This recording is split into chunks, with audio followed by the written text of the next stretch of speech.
उनका मनोबल कभी डाउन नहीं होगा। सर कटा सकते हैं लेकिन सर झुका सकते नहीं। एक दिन प्रेम करोगे, प्रेम किससे करना? अरे अपने माँ से करो, अपने बाप से करो, अपने भाई से करो, अपने बच्चों से करो, अपने पति से करो। प्रेम तो रोज करते हैं। एक दिन में प्रेम, बस एक दिन प्रेम करेंगे, बाकी दिन जूते मारेंगे। अगर प्रेम करना है तो हमारे हिंदुस्तान से वृद्ध आश्रम खत्म हो जाने चाहिए। अगर प्रेम करना तो ऐसा करो, शहीदों की चिताओं पर लगेंगे हर बरस मेले, वतन पर मरने वालों का यही बाकी निशा होगा।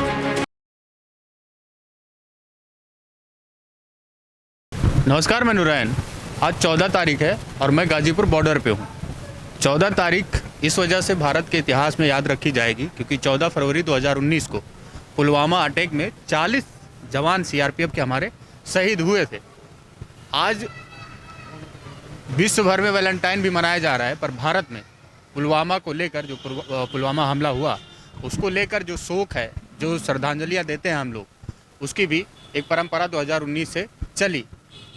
उसके बाद हमारे बीच एक चर्चित ताऊ हैं जिनको आप हरिंदर विकलांग के नाम से भी जानते हैं।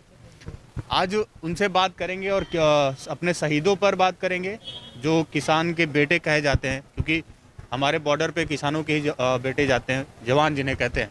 तो आज किस रूप में आप लोग श्रद्धांजलि देंगे और कैसे देंगे? आज आपने पगड़ी भी पहन रखी है, केसरिया पूरी। शहीदों की चिताओं पर लगेंगे हर बरस मेले, वतन पर मरने वालों का यही बाकी निशा होगा। और जो हमारे 44 जवान शहीद हुए थे, आज हम सब किसान उनको श्रद्धांजलि देंगे। और हमारे यहाँ शाम को कैंडल मार्च भी है उनकी शहादत को नमन करने के लिए। और सिंधु बॉर्डर पर भी ऐसा ही प्रोग्राम है। हमारे सब जगह जहाँ जहाँ हमारे मोर्चे लगे हैं, सब जगह यही प्रोग्राम है। गांव के अंदर भी सब लोग श्रद्धांजलि दे रहे हैं। शहीदों को श्रद्धांजलि अगर हम नहीं देंगे, अपने बेटों को श्रद्धांजलि हम नहीं देंगे, अपने भाइयों को श्रद्धांजलि हम नहीं देंगे, तो क्या आरएसएस वाले देंगे जिन्होंने उनकी शहादत कराई है? देश के प्रधानमंत्री ने वो अपना चुनाव जीतने के लिए 44 जवानों की शहादत कराई थी पुलवामा में। और आज तक वो एनआईए की रिपोर्ट कहाँ है, नहीं बता पाए देश के प्रधानमंत्री कि आज 300 केजी आरडीएक्स कैसे वहाँ पहुँच गया। कौन अधिकारी था, कौन मंत्री था कि हमारे जवानों को जब एयरलिफ्ट कराया जाता था तो उनको एयरलिफ्ट क्यों नहीं कराया गया? क्यों उनको ब्लड प्रूफ गाड़ी अवेलेबल नहीं कराई गई? कौन दोषी है? आज तक क्यों नहीं बता पा रहे? क्यों? क्योंकि ये सब कराया गया, एक प्लांट किया गया था। देश याद रखेगा इन चीज़ों को। अच्छा, जैसे आज पूरे विश्व में प्रेम का दिन कहा जाता है, वैलेंटाइन को प्रेमी और प्रेमिकाओं का दिन है, बल्कि अपने भारत में आज जबकि शोक का दिन है, श्रद्धांजलियों का दिन है आज। तो क्या कहेंगे आज आप देश के लोगों से कि प्रेम करें अपने जवानों से? अगर आज प्रेम का दिन है, अगर दुनिया मना रही, हम भी मनाएंगे, पर अपने जवानों से मनाएं, अपने किसानों से मनाएं। उसको उस संदेश को कैसे देना चाहेंगे आप समाज में, क्योंकि आप बहुत चर्चित हैं, आप स्टार हो चुके हैं अब।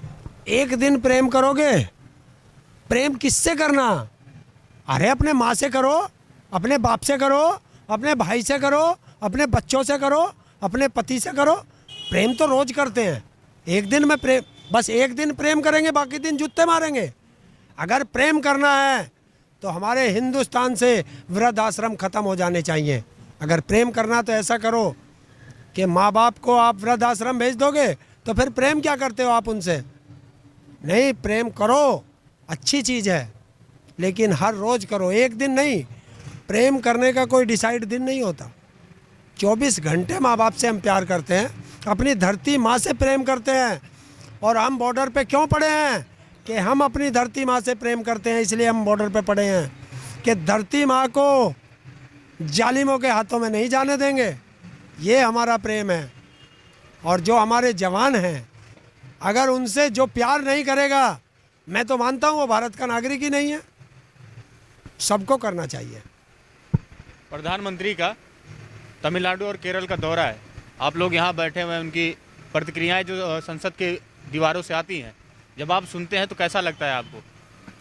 दुख होता है, दुख होता है कि एक देश का प्रधानमंत्री, अमेरिका में 4 आदमी मरते हैं झगड़ा करके, तुरंत ट्वीट करता है। पाकिस्तान में उसके दोस्त की माताजी मरती हैं, ट्वीट करता है। और जिन्होंने उसे प्रधानमंत्री बनाया, 200 से ज़्यादा किसान शहीद हो गए, उनके मुंह से एक शब्द नहीं निकला। दुख होता है, बहुत दुख है। शायद देश का ऐसा तानाशाह पहला प्रधानमंत्री होगा ये, जो अपने देश के नागरिकों से प्यार ना करके विदेशों से प्यार करता है। बस उसके 2 हैं, हम 2 और हमारे 2। हमने गुजराती एक मांगा था, एक के साथ एक फ्री भेज दिया, और उन्होंने आके ऐसा जाल बिछाया कि हम 2 हमारे 2 पे चले गए, सारी चीज़ गुजरात ले गए।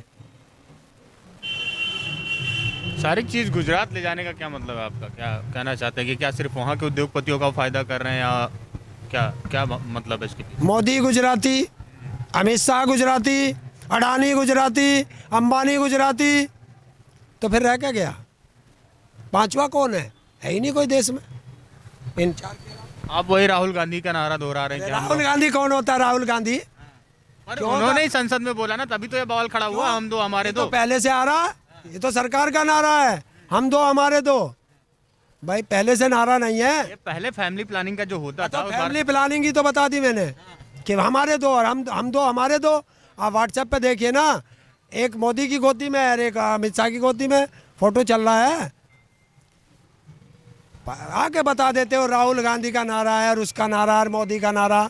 कौन है ये? अगर हमने चुने हैं और जिस दिन चाहेंगे मट्टी में मिला देंगे। राहुल गांधी तो आप ही लोग के लिए बोल रहे हैं ना। मेरे लिए क्यों बोलता? अपने लिए बोलो, देश के लिए बोलो, मेरे लिए क्यों बोलता है? आप ही लोग के लिए तो आप ही लोग से तो देश हम है। नहीं कहते। आप ही लोग से तो देश। अरे अगर विपक्ष मजबूत होता और मीडिया मजबूत होती तो हम सड़क पे नहीं आते, हमें धरने करने की जरूरत नहीं थी। मीडिया को देश का कोई एक संवैधानिक संस्थान बताइए जो आज निष्पक्ष हो, जो सरकार के गुलाम ना हो। एक बताओ, आप तो मीडिया हो, बताओ है कोई संवैधानिक संस्था? आईबी, सीबीआई, ईडी, चुनाव आयोग और यहाँ तक के सुप्रीम कोर्ट भी सब सरकार के अधीन है। तो ये न्यूज़ क्लिकिंग करके एक न्यूज़ पोर्टल है, वेबसाइट्स भी है, चलाते हैं, जिसपे अभिचार शर्मा जी पत्रकारिता करते हैं और बहुत सारे पत्रकार और उसमें बोलते हैं। तो उसके संपादक अभिचार शर्मा जी, उस पर पिछले 105 घंटे से लगातार छापा चल रहा है। आप कैसे समझते हैं कि अगर कोई सरकार के विरुद्ध बोलता है तो फिर या सरकार की नीतियों के खिलाफ खड़ा होता है या उसका विश्लेषण करता है, निष्पक्ष विश्लेषण करता है, तब उस पर आप क्या बोलेंगे? कि जब उसके यहाँ 105 घंटे लगातार उस पर चलता है, हालांकि उस पर रवीश कुमार जी का भी वीडियो आता है कि ये गलत है, गलत हो रहा है, और फिर न्यूज़ क्लिकिंग का पूरा दफ्तर जो उनके मालिक हैं वहाँ से ऐसा चल रहा है, तो आप क्या कहेंगे जो सीनियर एडिटर हैं? देखिए, मैंने पहले ही कहा, जब पत्रकार बिकेगा तो ऐसा ही होगा। निष्पक्ष सत्य परेशान हो सत्य दिखा रहा है ना उसे। सुनिए पूरी बात मैं बता रहा, सत्य परेशान हो सकता है, पराजित नहीं। और जो भी इनके खिलाफ बोलेगा, इनका तो एजेंडा है सरकार का, क्योंकि आरएसएस के एजेंडे पे चलती है, ये आरएसएस चलाती है। आप सोच रहे हो मोदी सरकार चला रहा है? नहीं, मोदी तो एक रबड़ की स्टाम्प बैठा है, सरकार तो मोहन भागवत आरएसएस चला रहे हैं। तो वो चाहते हैं कि जो भी इनके खिलाफ बोलेगा, इनके खिलाफ लिखेगा, वो देशद्रोही माना जाएगा, ये उसे देशद्रोही कहेंगे। अब अभिसार जी हैं, सत्य लिख रहे हैं, परेशान तो होंगे लेकिन पराजित नहीं होंगे। अगर इन्हें छापे मारने थे तो मारते ना। आर भारत वाले गया, जो देश की सीक्रेट, जो देश का गद्दार है, देश के सीक्रेट लीक कर रहा है, उसको तो गोद में बैठा लिया। जो देश का सच बता रहा है उसके यहाँ छापे पड़ रहे हैं। ये दुर्भाग्य की बात है। ये अगली सरकारों के लिए एक रास्ता खोल दिया है। और इससे जो देश गड्ढे में जाएगा। आज थोड़ा आपकी आवाज़ थोड़ी डाउन है क्या? नहीं, डाउन नहीं है, मैं बोलना नहीं चाह रहा। आज थोड़ा दुख भी है कि आज हमारे जवान शहीद हैं, उनका आज धीरे बोलेंगे तो और भी जवानों का मनोबल डाउन होगा ना जब नहीं, उनका मनोबल कभी डाउन नहीं होगा। सर कटा सकते हैं लेकिन सर झुका सकते नहीं, ये हमारे जवानों का है। और ये सर कटाएंगे नहीं, चरणों में तुम्हारे झुक जाएंगे, ये सरकार कहती है। ये मनोबल डाउन करते हैं, अपने राजनीतिक लाभ के लिए जवानों की हत्या कराते हैं, मनोबल ये डाउन करते हैं। इन्होंने तो जय जवान जय किसान का नारा भी उल्टा कर दिया कि जवान और किसान आमने सामने खड़े कर दिए। ये देश का दुर्भाग्य है, राजनीतिक रोटियां सेकने के लिए। कोई बात नहीं, कोई ज़्यादा दिन कुर्सी पे नहीं रहा, उमर पट्टा लेकर के नहीं आए। ये 303 सीट के जीत करके सोचते हैं कि हम बड़े तीर खां हैं। अरे 400 कुछ सीटें भी जीती है यहाँ के लोगों ने। जब वो नहीं रहे तो तुम्हारी तो औकात क्या है। अच्छा, संसद में आप लोगों को नहीं, मतलब उन्होंने ऐसा कोई नोटिस करके नहीं किया एकदम कि किसानों को ही बोल रहे हैं। उन्होंने कहा कि जो आंदोलनों में, हर एक आंदोलन में पहुंच जाते हैं वो आंदोलनजीवी और परजीवी होते हैं। आंदोलनजीवी, परजीवी, क्या कहेंगे आप जब ऐसी प्रतिक्रिया मिलती है देश के सबसे पावरफुल आदमी से? गद्दारों को क्या पता देशभक्ति क्या होती है। मुझे फक्र है कि मैं आंदोलनजीवी हूँ, मुझे फक्र है कि मेरे बड़े आंदोलनजीवी थे। अरे ये देसी आंदोलनों से हुआ है। बताए मोदी, राम मंदिर के उसमें बार बार आंदोलन करता था, ये क्या है? बताए पिछली सरकारों में हर चौराहे पे गले में प्याज की माला डाल के बैठ जाते थे, वो क्या था? ड्रामा था। उनको क्या कहेंगे? स्मृति ईरानी को क्या कहेंगे? विजय गोयल को क्या कहेंगे? इस राजनाथ को क्या कहेंगे? अरे अपने आप को बता क्या कहेंगे, या अपने गॉड फादर बता अडवाणी जी को क्या कहेंगे, अपने गॉड फादर स्वर्गीय अटल बिहारी वाजपेयी को क्या कहेंगे? आंदोलन किया है। ये आंदोलनजीवी शब्द कह करके महात्मा गांधी का अपमान किया है, सरदार वल्लभ भाई पटेल का अपमान किया है, सुभाष चंद्र बोस का अपमान किया है, सरदार भगत सिंह का अपमान किया है, और देश के उन लाखों करोड़ों आंदोलनकारियों का अपमान किया है। ये अपने आप को बुद्धिजीवी मानता है। कुछ किसी को कुछ भी नाम दे दो, बस नाम बदलने का ही काम करोगे, कुछ देश में करोगे भी। अभी बताए ना देश में 7 साल में क्या किया है। एक मैं बता देता हूँ क्या किया है। पुरानी सरकारों ने जो भी देश के लिए किया, उन संस्थाओं को बेचने का काम इसने किया है। देश को गुलाम बनाने की तरफ ले जा रहा है। जब हमारा देश में ईस्ट इंडिया कंपनी आई थी, वो व्यापार करने आई थी और व्यापार करते करते भारत को गुलाम बनाया। उसी तरह ये अडानी अंबानी का गुलाम बनाना चाहता है देश को। इसको किसान आंदोलन, किसानों के जो बिल हैं, उसे ये चिंता नहीं है। उसे ये चिंता है कि किसानों को इतनी जल्दी समझ में कैसे आ गया। ये तो 4-5 साल बाद समझ में आना था, तब तक खेल हो चुका होता।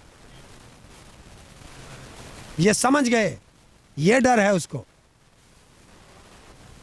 अच्छा, एक चीज़ और, पेट्रोल के दाम अब लगभग 100 के पार होने को हैं। क्या कहेंगे आप डीजल पेट्रोल के जो रेट बढ़ रहा है उस पर क्या बोलेंगे? क्योंकि आप लोग को खेतों को जुताई करनी होती है, ट्रैक्टर में लगाने होते हैं, बहुत सारे ट्यूबवेल चलाने होते हैं। अक्कड़ बक्कड़ बम्बे बो, डीजल 80, पेट्रोल 100, गैस में लग गया धागा। भक्तों, कहाँ है तुम्हारा चाचा?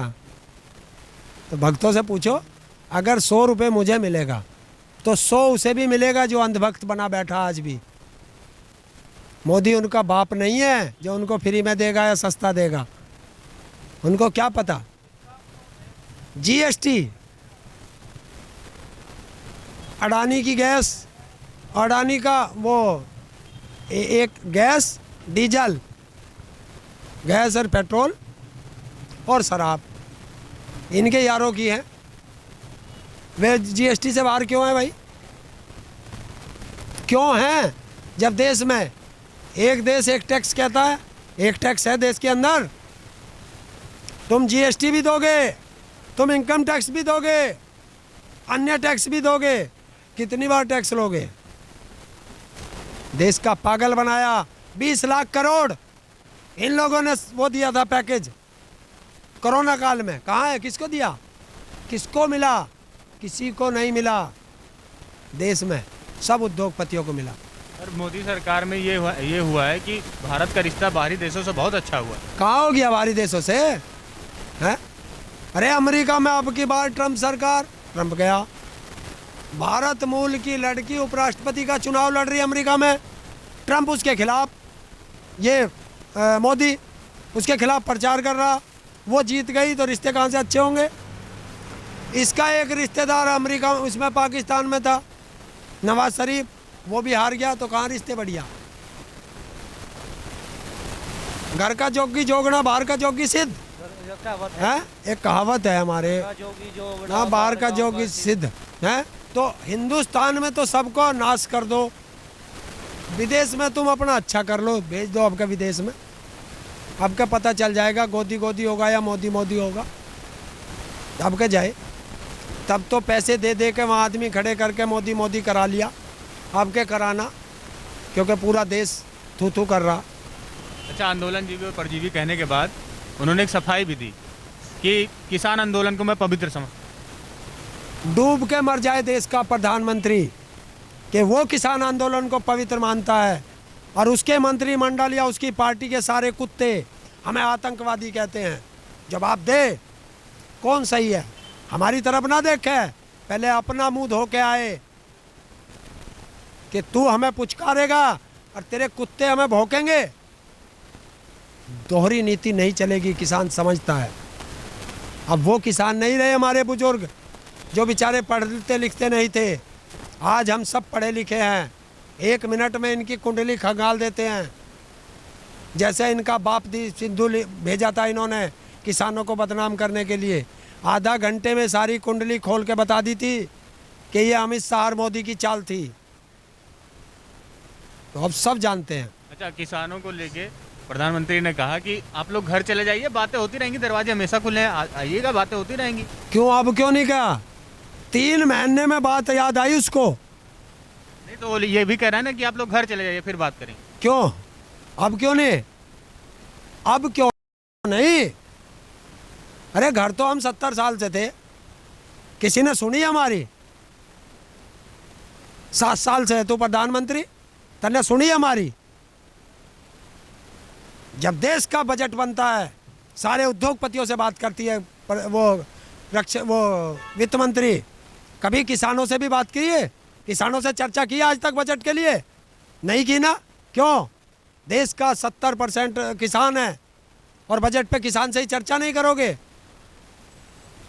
और कहते हो किसानों के लिए बजट बनाया है। बताए ना, उद्योगपतियों के लिए बजट है, किसानों के लिए नहीं बजट था ना है, सारा उद्योगपतियों के लिए। बहुत बहुत धन्यवाद हमसे बात करने के लिए। आज जैसे मैंने स्टार्टिंग में बताया था कि आज शोक का भी दिन है और प्रेम का दिन भी है। तो जो हमारे शहीद, जो सैनिक शहीद हुए थे पुलवामा हमले में, उसको लेकर हमने एक बदलाव किया है। आज आप हमारे माइक का कलर देख रहे होंगे जिसमें काफ़ी बदलाव है। ये जो कलर हमने किया है, ये लाल जो कलर है, ये उन्हीं सैनिकों को श्रद्धांजलि देने के लिए किया है जो पुलवामा हमले में शहीद हुए थे। आप देख रहे थे राजनीति लाइव, देखते रहिए। धन्यवाद।